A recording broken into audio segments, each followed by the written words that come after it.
Hey everybody, I'm Paul and this is Game Turtle, and today I'm going to be talking about Momodora.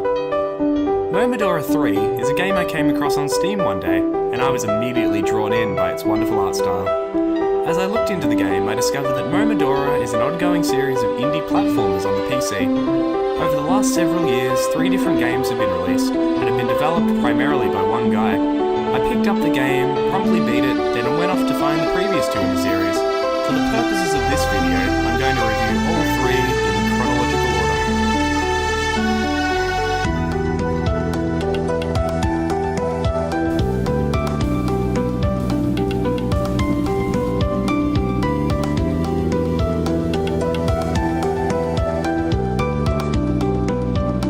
The first Momodora game is very reminiscent of Cave Story, both in terms of gameplay and presentation. The plot and character designs of the series remind me of Cave Story by way of Toho Project, which is far from a poor combination. As far as plot goes, there isn't a huge amount going on. The protagonist's mother was sacrificed as part of a local religious custom, so Isadora travels to a forbidden land in order to bring her back from the dead. It's concise and mysterious, and fits in with the overall tone and design of the game, but doesn't get much focus as far as in-game explanations go. This is a shame, as the world has clearly been developed quite fully, and unfortunately I never really got a sense the game was letting me immerse myself in the game's world. Regardless, the plot is a driving force for the action, and in that sense it succeeds. The game takes place along a mostly linear path, with a bunch of hidden secrets along the way that branch off from the main trail. I would consider the level design good, if not great.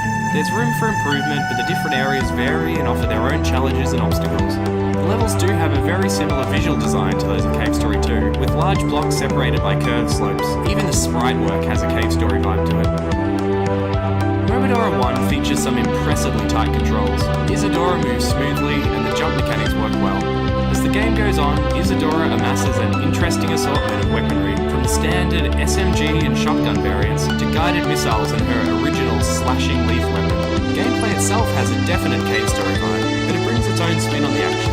Combat has more of a push towards melee combat, and areas are constructed to drive the player through combat situations more directly. The game isn't easy. The final area in particular took me a decent while to survive through, and the final boss took me even longer. It's one of those games where learning enemy patterns is the key to victory. I did also find some weapons aided me more than others, particularly during boss fights. Though I know that other weapons would lead to improved efficiency during combat if handled by a more skilled player. I didn't find any weapon in particular to lack in strength, and I'm sure that certain weaponry would favour different playstyles, which does add a nice bit of variety to each player's progress through the game, as well as for any subsequent playthroughs. Overall, the original Momodora game displays a wonderful level of polish, and is a fun, tight, little action platformer. The game has obvious ties to one of the creator's inspirations for better and worse. Despite this, it's an impressive achievement, even if it does cling to its Cave Story inspiration very closely.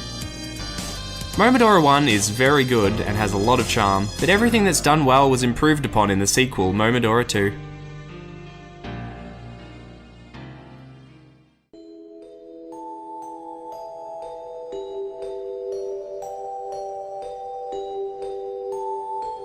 Momodora 2 follows closely from the style of the original Momodora game.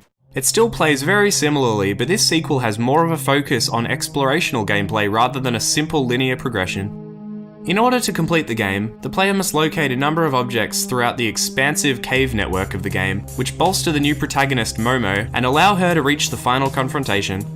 Unlike the first game, Momodora 2 follows Metroidvania design sensibilities, where the gradual amassing of items and weapons allow Momo to progress deeper into the caves and find hidden areas and items.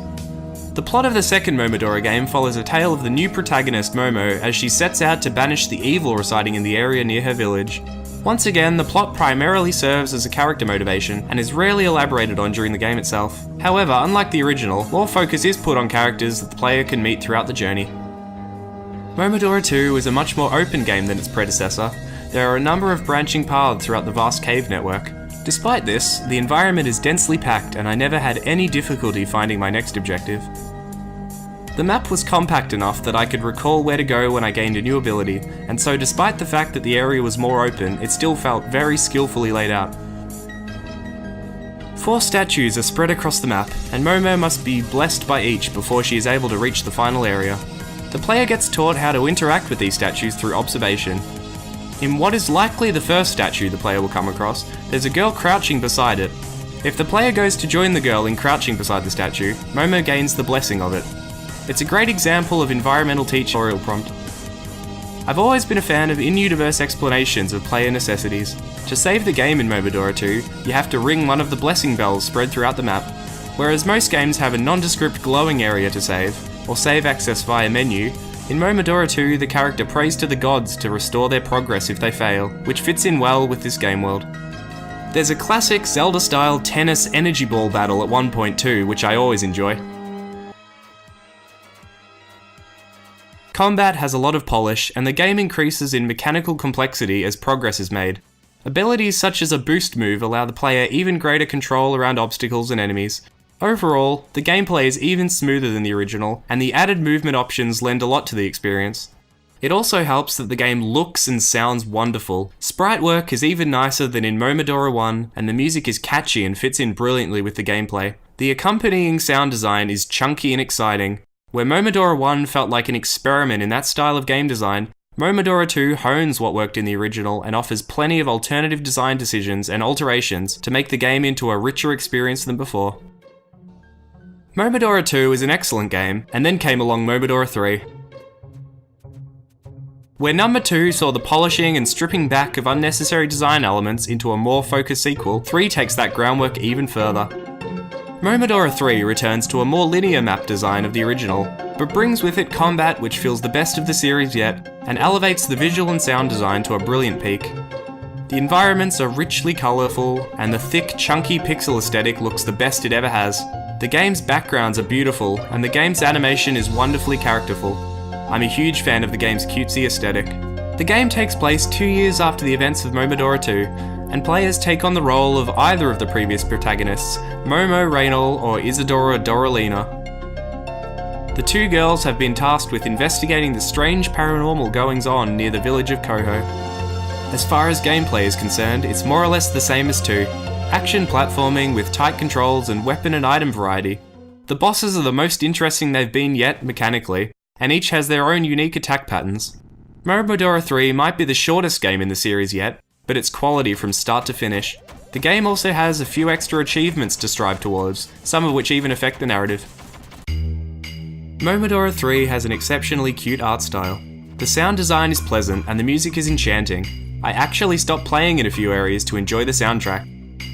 The sprite work is fantastic, lending the game an absurd level of charm. The visuals have clearly grown and developed since the original game, as nice as they were then.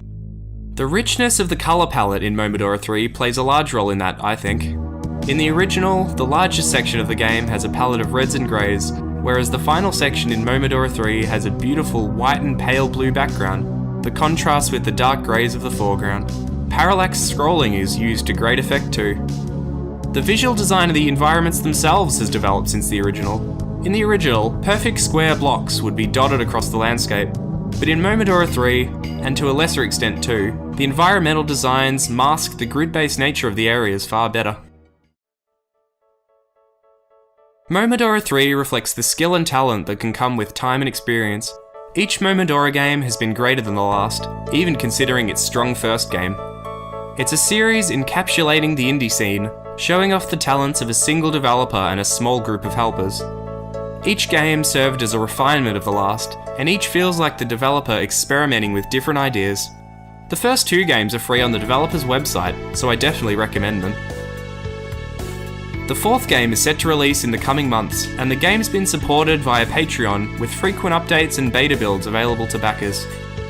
The game is looking fantastic, honing the already impressive polish of Momodora 3 and improving the melee combat, adding dodge mechanics among other things. From my time with the beta, every slash attack has a terrific weight to it, and a brief hit stun on enemies, which in conjunction with the fantastic sprite work has a real nice game feel. All in all, I'm very excited to see where Momodora 4 takes the series. Momodora is a series that I wish got more press, as it's a well-polished, slick collection of action platformers.